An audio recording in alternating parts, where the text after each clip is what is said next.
Woo! Wait. Okay, here we go. Hey everybody, I'm back with a review of The Oval. I had gotten kind of frustrated with the show and its direction, so I stopped doing the reviews.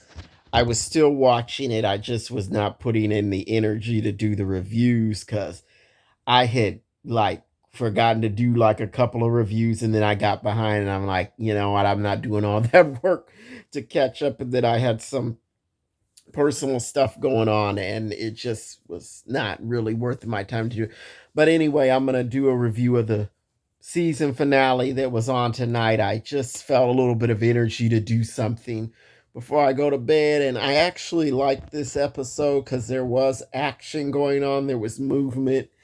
It wasn't just like one cliffhanger and that was it. There were several things going on and I liked it. So Nancy tried to commit suicide. And I'm assuming she's supposed to still be alive because the paramedics did wheel her away. And, Richard, he's freaking out. Jody is out there freaking out. She's like, "What's going on? What's going on?" And Richard's like, "Not now, not now. I'll tell you later." And the police are telling Jody to mind her own business. And she's like, she is my business. That's my neighbor. And, Jody was actually very upset. So, as silly as she acts, she actually does care about that family. So, it was interesting to see Jody being serious, like for once. So, yeah. And so the police had come, they arrived just before the paramedics,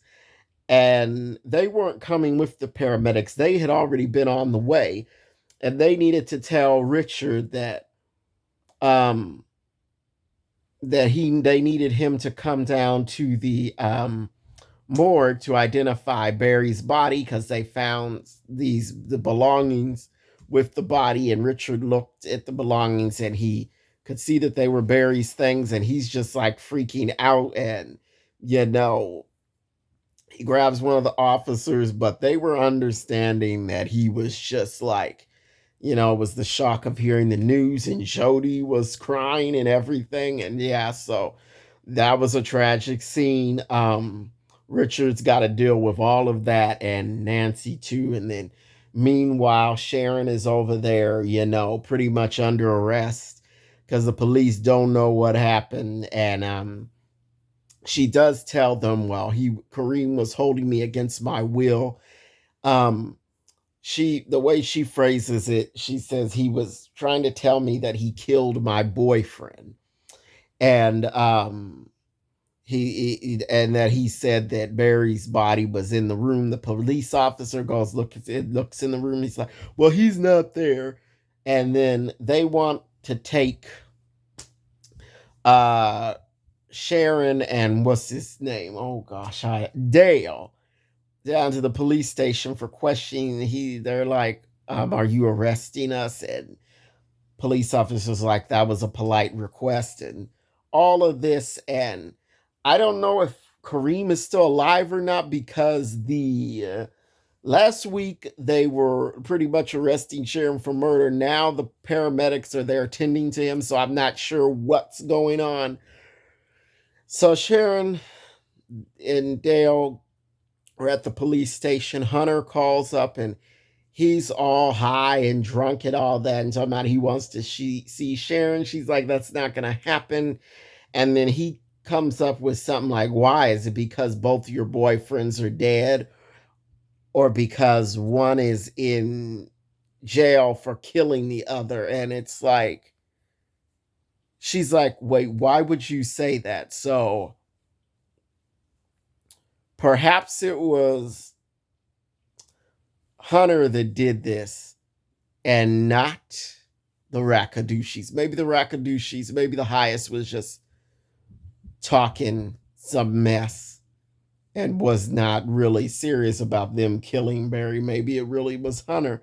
And we know Hunter would have the motivation. We know that. And to just try to eliminate both the men in Sharon's life would be, you know, something he would do because he feels like would give him a chance, even though it really wouldn't, because Sharon does not want him. She's not interested, in any of that.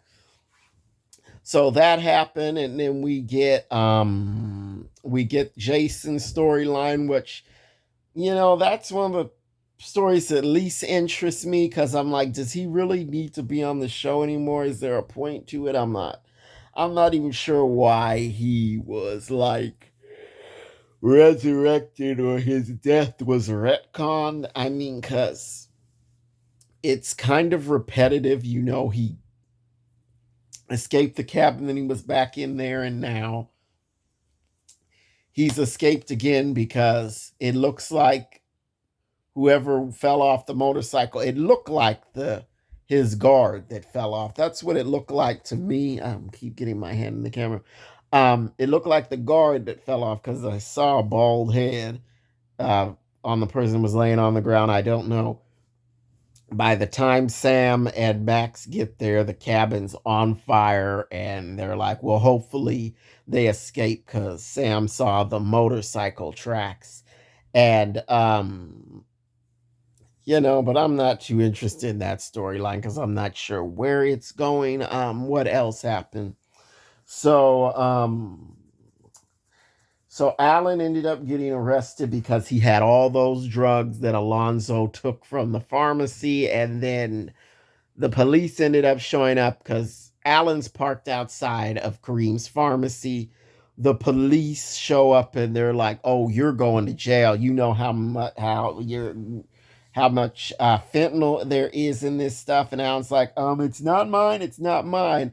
And so he called up Kareem's cousin, who's like the drug dealer, and the cousin told Alan, stay there, because Alan had the stuff that he needed back. And before he can get there, it's the police coming. I'm like, my mom was like, well, did Kareem's cousin set Alan up? I don't know. I'm not sure where that's gonna go. So anyway, so let me try to go through my mental Rolodex and see if I covered all the characters. So one of the parts that I really, really enjoyed was that Hunter just killed over from the drugs. I mean, because Alan had this stuff laced with fentanyl, and because he was trying to poison the president, he just was trying to take him out. And I enjoyed seeing Hunter kill over, so because he's so obnoxious, it's like, ugh. And we know he's not going to die because he's like one of the main characters, but at least he killed over. And another scene I enjoyed from last week was Donald getting shot, although I'm pretty sure that was not Donald in the bag, because I cannot see him being killed off just yet. Um, what else happened? Yeah, so I mean, the biggest part was saved for last. The best part was saved for last, and so earlier in the episode, Simone had it out with her husband. She's like, "Oh, who are you talking to?" Da da da, and she's under the impression that he was being set up by somebody to have some woman flirt with him. She's not getting the point that he's already cheating, and she's just thinking that he hasn't gotten there yet. And I'm like, I think it was just mainly denial, because she had heard him on the phone saying I love you to somebody, and clearly that was like a big, big, big, big, big red flag. So they get into it, and she's like, she just ends the conversation like, okay, okay, kind of like that. So later in the episode, she goes to the White House to see Victoria, and she's like, she's asking Victoria, like, who is this you set up to go after my husband? Why are you doing this? Oh, you're doing this because my marriage is happy and yours is not. and da da da da da. And Victoria, she's constantly denying, like, I don't know what you're talking about. I don't know what you're talking about. She's throwing random insults about Simone's makeup and all this and da da da. You know how Victoria is. And they go back and forth, and finally Simone's like, I want to know who this whore is. And Victoria finally just says, I'm the whore.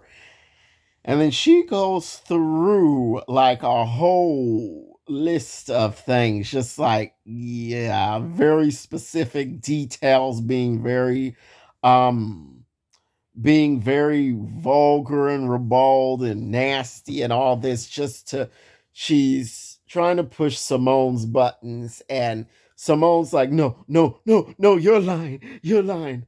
And he had told all Simone's business, that she had to have a hysterectomy, that she had had a miscarriage, that something about her having odor. And I'm like, really, man, really, you would do this to your wife who actually is caring, and you're hooking up with somebody who's just like a complete nightmare and vicious and all that. So Simone, she's in denial for like a little bit, and then finally she just goes in on Victoria and starts beating her, and Victoria cannot fight. I mean, she was like kicking Simone a little bit when Simone went down, but Simone got back up. But Victoria cannot fight. They're fighting, just going in on each other. And so they get to like the railing, and I'm like, uh oh, uh oh, uh oh. And it's like they both go over, and I'm like, okay, well, at least I would preferred it if it was just Victoria that went over, but at least she went over it at all, and it was not just Simone. So, because Victoria had that coming, and Hunter had what he got coming. I mean, I don't expect either one of them to die, but anyway, that was the Oval. I don't think I missed anything, but yeah, so pretty good season finale. Oh, it'll be interesting to see what happens when it comes back, but you know how Tyler is. Sometimes he'll have cliffhangers, and then the payoff when the show comes back isn't that great. But anyway, I'm out. Tell me what you thought about the episode, and like, comment, and subscribe, and I will see you the next time. Bye.